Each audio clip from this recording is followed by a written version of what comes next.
Hoy 7 de marzo, celebramos a la Santa Felicidad y Perpetua. Mártires, año 203.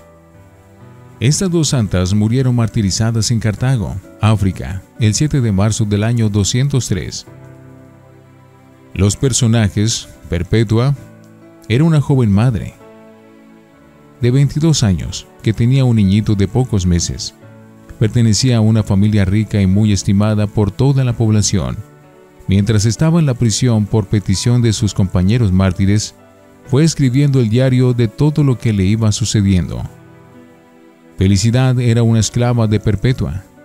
Era también muy joven y en la prisión dio a luz una niña, que después los cristianos se encargaron de criar muy bien.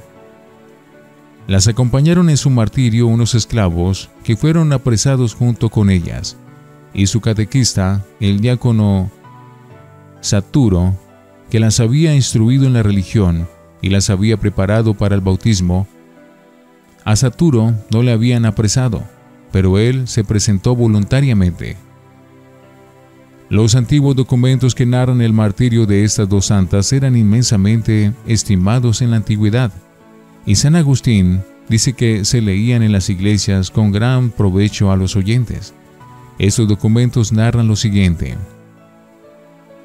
la persecución.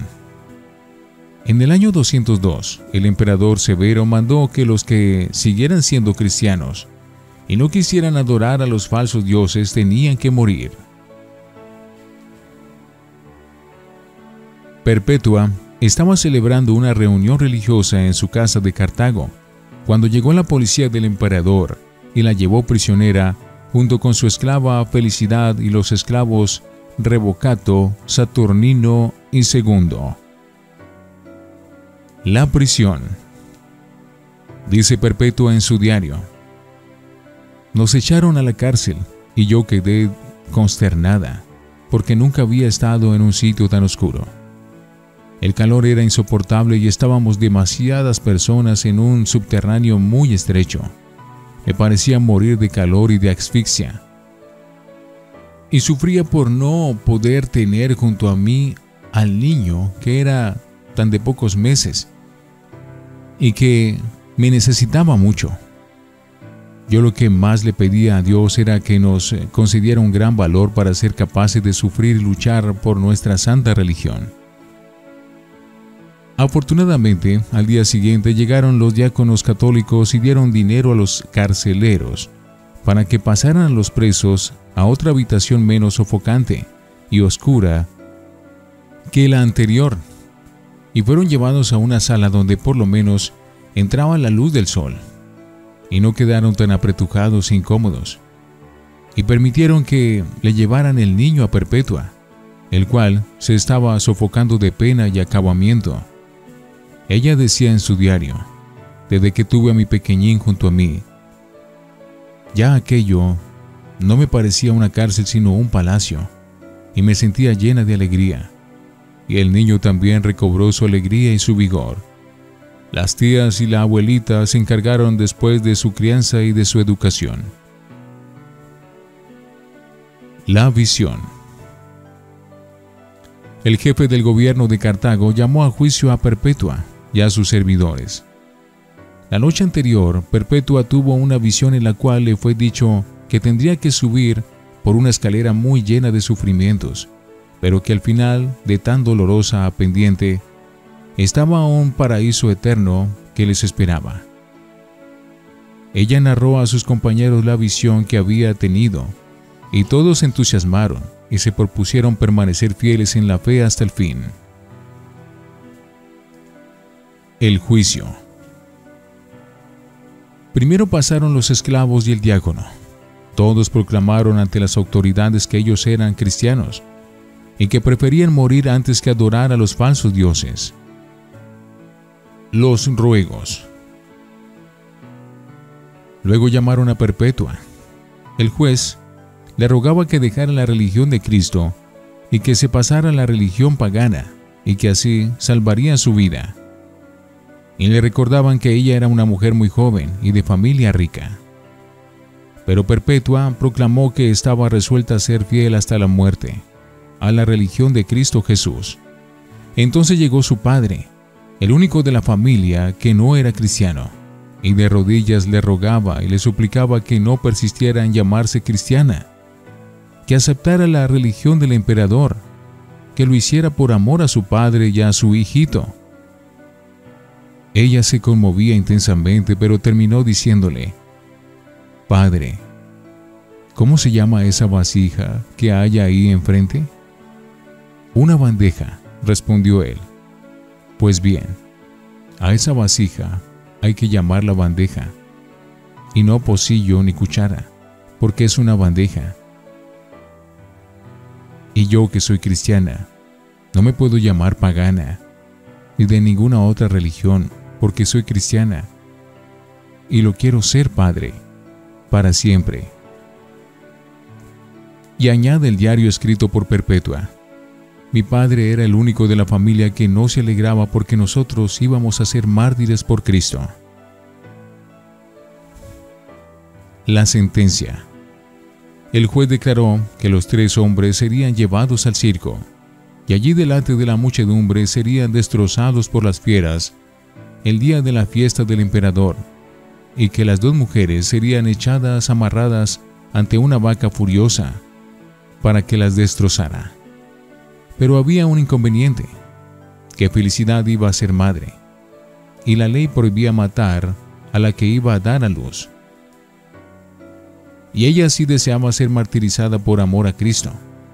Entonces los cristianos oraron con fe, y Felicidad dio a luz una linda niña, la cual fue confiada a cristianas fervorosas, y así ella pudo sufrir el martirio. Un carcelero se burlaba diciéndole: «Ahora se queja por los dolores de dar a luz. Y cuando le lleguen los dolores del martirio, ¿qué hará?». Ella le respondió: «Ahora soy débil porque la que sufre es mi pobre naturaleza, pero cuando llegue el martirio me acompañará la gracia de Dios, que me llenará de fortaleza». La cena final. A los condenados a muerte se les permitía hacer una cena de despedida. Perpetua y sus compañeros convirtieron su cena final en una cena eucarística. 2 santos diáconos les llevaron la comunión, y después de orar y de animarse unos a otros, se abrazaron y se despidieron con el beso de la paz. Todos estaban igual de animosos, alegremente dispuestos a entregar la vida por proclamar la fe en Jesucristo. El martirio. A los esclavos los echaron a las fieras, que los destrozaron, y ellos derramaron así valientemente su sangre por nuestra religión. Antes de llevarlos a la plaza, los soldados querían que los hombres entraran vestidos de sacerdotes de los falsos dioses, y las mujeres vestidas de sacerdotisas de las diosas de los paganos. Pero Perpetua se opuso fuertemente, y ninguno quiso colocarse el vestido de religiones falsas. El diácono Saturo había logrado convertir al cristianismo a uno de los carceleros, llamado Pudente, y le dijo: «Para que veas que Cristo sí es Dios, te anuncio que a mí me echarán a un oso feroz, y esa fiera no me hará ningún daño». Y así sucedió. Lo amarraron y lo acercaron a la jaula de un oso muy agresivo. El feroz animal no le quiso hacer ningún daño, y en cambio sí le dio un tremendo mordisco al domador, que trataba de hacer que se lanzara contra el santo diácono. Entonces soltaron a un leopardo, y este de una dentellada destrozó a Saturo.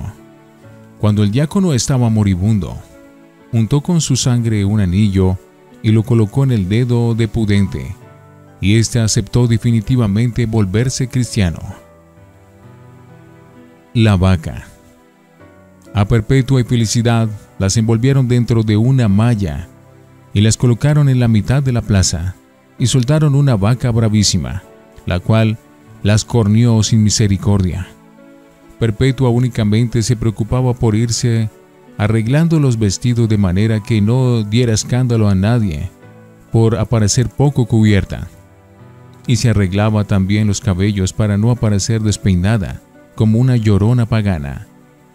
La gente, emocionada al ver la valentía de estas dos jóvenes madres, pidió que la sacaran por la puerta por donde llevaban a los gladiadores victoriosos. Perpetua, como volviendo de un éxtasis, preguntó: ¿y dónde está esa tal vaca que nos iba a cornear? Pero luego, ese pueblo cruel pidió que las volvieran a traer y que le cortaran la cabeza allí delante de todos. Al saber esta noticia, las dos jóvenes valientes se abrazaron emocionadas y volvieron a la plaza. A Felicidad le cortaron la cabeza de un machetazo, pero el verdugo que tenía que matar a Perpetua estaba muy nervioso y equivocó el golpe. Ella dio un grito de dolor, pero extendió bien su cabeza sobre el cepo y le indicó al verdugo con la mano el sitio preciso de su cuello donde debía darle el machetazo. Así esta joven valerosa hasta el último momento demostró que si moría mártir era por su propia voluntad y con toda generosidad. Conclusión. Estas dos mujeres, la una rica e instruida y la otra humilde y sencilla sirvienta, jóvenes esposas y madres, que en la flor de la vida prefirieron renunciar al goce de un hogar con tal de permanecer fieles a la religión de Jesucristo. ¿Qué nos enseñarán a nosotros? Ellas sacrificaron un medio siglo que les podía quedar de vida en esta tierra y llevan más de 16 siglos gozando en el paraíso eterno. ¿Qué renuncias nos cuesta a nuestra religión? En verdad, ¿seguir a Cristo nos cuesta alguna renuncia? Cristo sabe pagar muy bien lo que hacemos y a lo que renunciamos por Él.